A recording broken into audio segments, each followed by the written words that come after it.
Hello everyone and welcome back to my channel, Edmond Mindaros, and for today's quick tutorial, and I'm going to show you guys on how to resolve if the Xbox app is not opening or working properly on your Windows 10 or Windows 11 computer.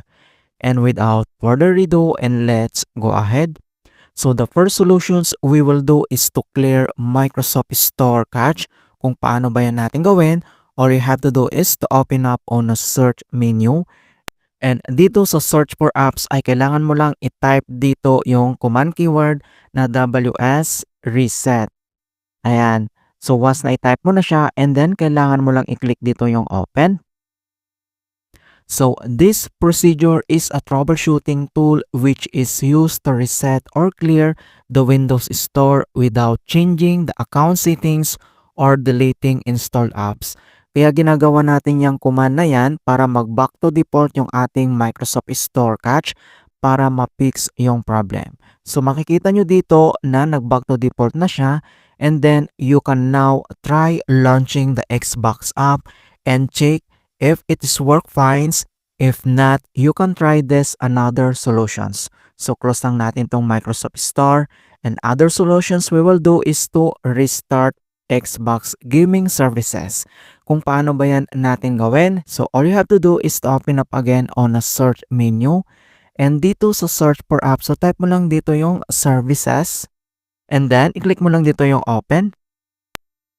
So once na-open mo na tong services at dito sa services local at dito lang sa right side ay kailangan mo lang i-locate dito yung gaming services. So scroll down ka lang and then i-locate natin dito yung gaming services. Ayan, so ito siya.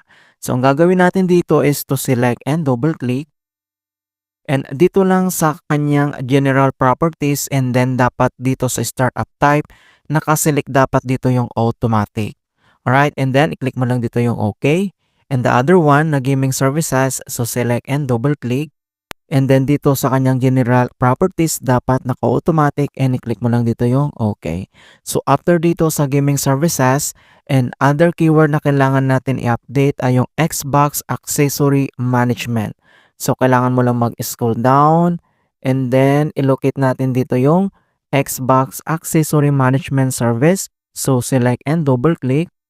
And then dito sa kanyang general properties at dito lang sa startup type, so i-click mo lang yung arrow na yan and select mo lang dito yung automatic.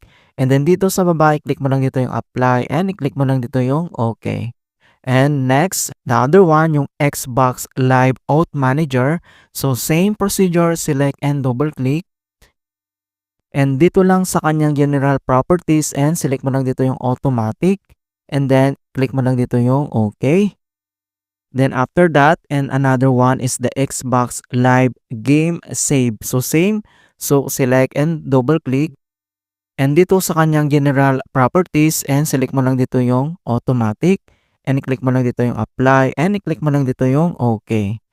Alright, and the last one, yung Xbox Live Networking Service. So select and double click. And dito sa kanyang general and then select mo lang dito yung automatic. And then i-click mo lang dito yung apply and i-click mo lang dito yung OK. So after dito sa services, in hope na na-resolve yung problem. But if the error is still persists, so ang next solution na pwede natin gawin is to repair or reset your Xbox app. Kung paano ba yun natin gawin, all you have to do is to open up again on a search menu. And dito sa search for app, so type mo lang dito yung settings. And then i-click mo lang dito yung open. So dito lang sa left side menu and select mo lang dito yung apps. At dito sa right side, i-click mo lang dito yung installed apps. Under dito sa installed apps, yung search apps. So kailangan mo lang i-type dito yung Xbox.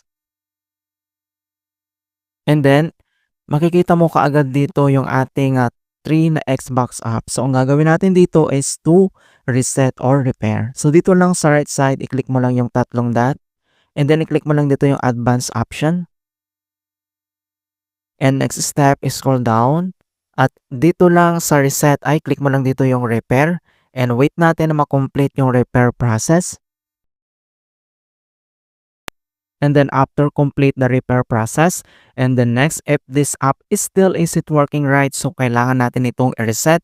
So i-click mo lang dito yung reset, and then this will permanently delete the apps data on this device including your preferences and sign-in details, and i-click mo lang dito yung reset and wait natin ma-complete yung reset process.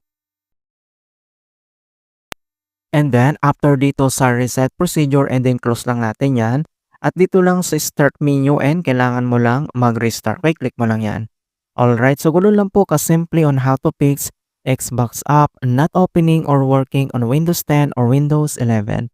And please don't forget to like this video, subscribe to my channel for more quality content. Thank you guys and see you in my next tutorial.